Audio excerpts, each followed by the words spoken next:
तो जैसे कि आपने देखा कि आज हम बात करेंगे अपनी सारे यंगस्टर्स की और यंग जनरेशन की कि उनमें ये हार्ट अटैक, उनमें किडनी डिजीज क्यों इतनी पाई जाती है। तो इसका एक प्रमुख कारण है blood pressure.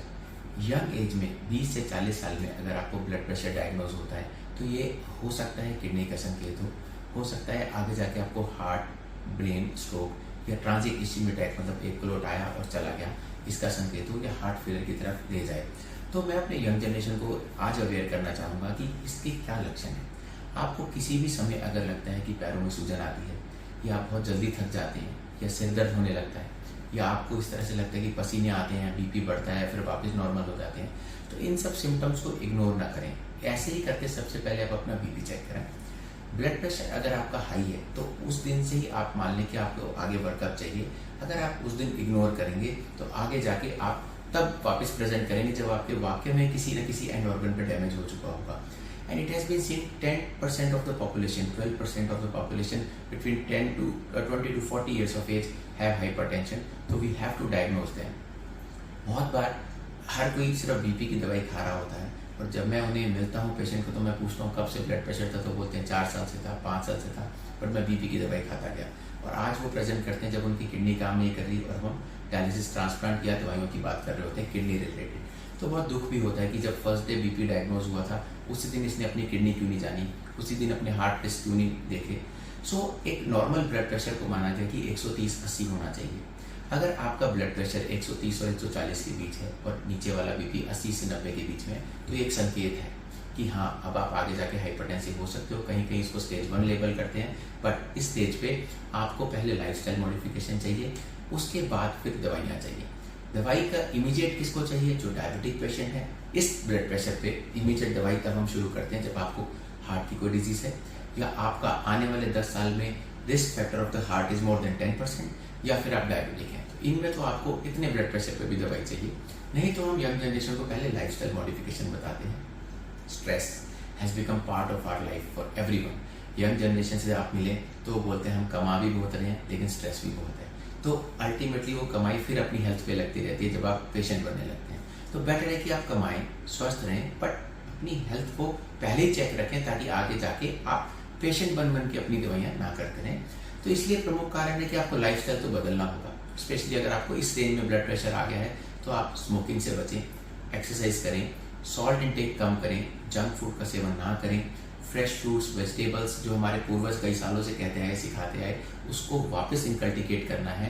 Plus stress because of work can only B relieved when you have good company, when you relax with your family, ताकि शेयरिंग हो। तो ये सब करने से आपका अपना स्ट्रेस जब डाउन जाएगा तो आपका ब्लड प्रेशर भी डाउन आएगा।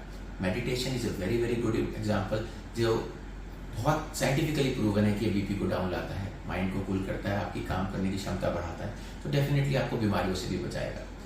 जो यंग पेशेंट हैं अगर उनको ब्लड प्रेशर होता है बहुत बार that is a signal of kidney disease. Kidney disease में भी ब्लड प्रेशर हाई आता है, तो अगर कोई पेशेंट को बीपी हाई है तो उसी दिन उसको जानना है कि उसका किडनी फंक्शन क्या है, पेशाब में प्रोटीन तो नहीं आ रहा। बहुत बार भी फाइंड अ सेकेंडरी कॉज, मतलब चाहे उनकी एक तो है एसेंशियल हाइपरटेंशन जो आपकी फैमिलीज में रन करती है, that means you don't have another correctable और secondary cause for it, it is by hereditary and now you are hypertensive because आपके पेरेंट्स हाइपरटेंसिव थे इस वजह से। बट इस यंग जनरेशन में बहुत बार हम ऐसे कॉज ढूंढते हैं जिनको हम उन कारणों को ठीक करते हैं तो बीपी भी ठीक होता है, जिसमें प्रमुख कारण आता है थायराइड। अगर आप हाइपोथायराइड हैं तो आपको हाइपरटेंशन हो सकता है। अगर आपको रीनोवास्कुलर डिजीज मतलब किडनी की जो नाड़ियाँ सप्लाई वाली हैं वो अगर उनमें अगर रुकावट है तो वो एक करेक्टेबल कारण है जिसमें पेशेंट ब्लड प्रेशर से प्रेजेंट करता है, माइल्ड रीनल डिसफंक्शन है, लेकिन हमने राइट टाइम पर डायग्नोज किया तो आप पूरे ठीक हो सकते हैं, फिर आप आगे जाके किडनी पेशेंट नहीं बनते।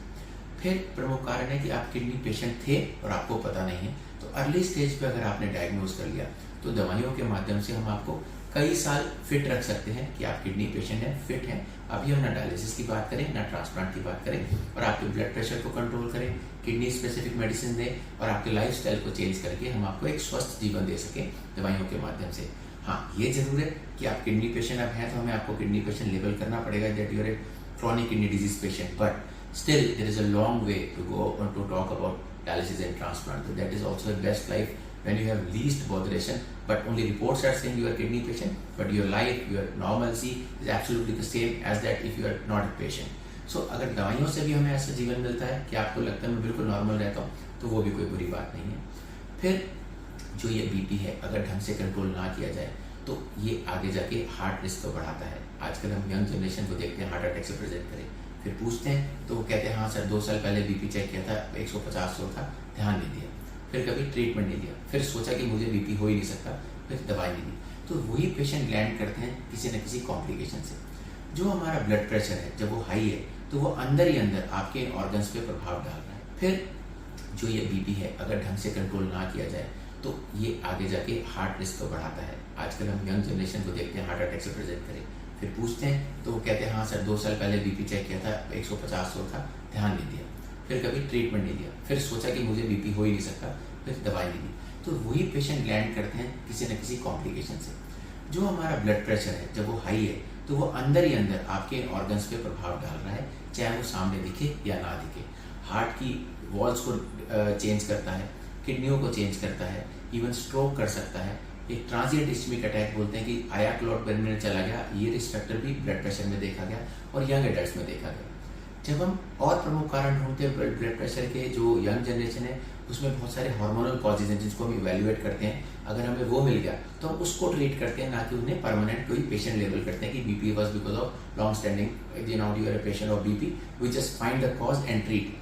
आपकी अगर इलेक्ट्रोलाइट एब्नॉर्मलिटीज है, आपको पोटेशियम लो रहता है और आप हाइपरटेंशन के पेशेंट हैं, तो हम आपके अदर हार्मोन चेक कराते हैं, aldosterone level, renin level. There is a protocol by which a doctor follows you and find a reason कि व्हाई यू आर हाइपरटेंसिव। तो being hypertensive doesn't mean take a BP pill and उसके बाद आप बिल्कुल free हो जाए कि मैं दवाई खाता हूँ, मैं नॉर्मल हूँ और मुझे ऐसी लाइफ बितानी है। आप करेक्टेबल फैक्टर जरूर ढूंढें, और ये डॉक्टर का फर्ज है कि वो जब आप उनके पास गए पहली बार मिले तो आपके यूरिन में प्रोटीन है कि नहीं, आपको कोई हार्मोनल कॉज है कि नहीं, आपकी नाड़ियाँ किडनी की ठीक है कि नहीं, आपका हार्ट स्वस्थ है कि नहीं, क्या ईसीजी और इको अभी बता रहे हैं कि आपका बीपी लॉन्ग स्टैंडिंग था, क्या उसको उस तरफ भी देखने की जरूरत है। तो ये सब पैरामीटर्स अगर हम जितनी जल्दी कंट्रोल करते हैं तो आप कॉम्प्लिकेशन से बच सकते हैं and you can have a good life. Then how to go about, one is the salt restriction, that is important part of treatment of any of the blood pressure patient. Then you have to take care of your kidneys. You have to avoid taking painkillers. You have to avoid taking unnecessary medicines because there are many painkillers they have been found associated that they enhance the hypertension. Sometimes they call fluid retention. So they all are interlinked. तो जो दवाई जरूरी है वो आप doctor से पूछ के लेंगे, अगर दवाई जरूरी नहीं है तो आप वो दवाइयाँ अपने आप नहीं लेंगे। सिमिलरली ब्लड प्रेशर चेक करना जो सबसे कॉमन है और वही सब कुछ भूल जाते हैं, दवाई खाएंगे बट बीपी चेक नहीं किया, फिर वो बीपी 200 गया तो पता ही नहीं था। तो आपको अपना डॉक्टर तो खुद बनना है सबसे पहले कि आप ही रोज अपनी सूजन चेक कर सकते हैं, आप ही अपना ब्लड प्रेशर चेक कर सकते हैं, जिसके माध्यम से आपको टारगेट लेवल पता होने चाहिए कि मेरा बीपी कंट्रोल आ रहा है कि नहीं, चाहे आप 1 दवा लें, 2 लें, 3 लें या 4 लें। कुछ पेशेंट्स में हम देखते हैं there is a resistant hypertension, मतलब कई सारी दवाई चल रही है फिर भी बीपी नहीं कंट्रोल हो रहा। उनको हम बिल्कुल अलग तरह से अप्रोच करते हैं, अलग मेडिसिन ऐड करते हैं ताकि वो प्रोटेक्टिव रहे। कुछ दवाइयाँ हम यंग जनरेशन में सिलेक्ट करते हैं जो उनके हार्ट को प्रोटेक्ट करें, जिनकी किडनीज को प्रोटेक्ट करें, ताकि ये लॉन्गिविटी भी बढ़े और ये आगे जाके एंड ऑर्गन डैमेज से बचे। तो I think the moment you come to your doctor that relationship takes you long way, and ये डॉक्टर का फर्ज है कि वो आपकी हर इन ऑर्गन को ध्यान रखे, आपका फर्ज है कि टाइम पे विजिट करें, टाइम पे जाके आप अपनी प्रॉब्लम बताएं, और अगर बीपी कंट्रोल नहीं है तो बार बार जाके मिलें, बट तब तक मिलें जब तक आपका बीपी टारगेट सेट नहीं होता। फिर चाहे आप अपनी फ्रीक्वेंसी को घटा दें और आप अपना ध्यान रखें, बट फिर भी महीने 2 महीने 3 महीने में एक बार तो अपने डॉक्टर के पास जाना ही पड़ेगा। अब जब हम देखते हैं कि ब्लड प्रेशर जो प्रमुख कारण है, इसमें कभी कभी जब आप ये obstructive sleep apnoea that is obesity is a very very important cause. ये पेशेंट प्रेजेंट करते हैं कि हम खराटे लेते हैं, दिन में सो जाते हैं, एक्सरसाइज कैपेसिटी नहीं रहती, and there is association with the hypertension, और वो सोचते हैं हम इसका इलाज करें या बीपी का करें। तो ये दोनों हैंड इन हैंड जाना चाहिए, तभी आपको एक अच्छी लाइफस्टाइल मिल सकता है, बिकॉज वो भी एक प्रमुख कारण है जो आपका बीपी कंट्रोल ही नहीं होने देगा। तो इसलिए आपको जो जो एसोसिएटेड कॉजेज हैं उसको एड्रेस करना है।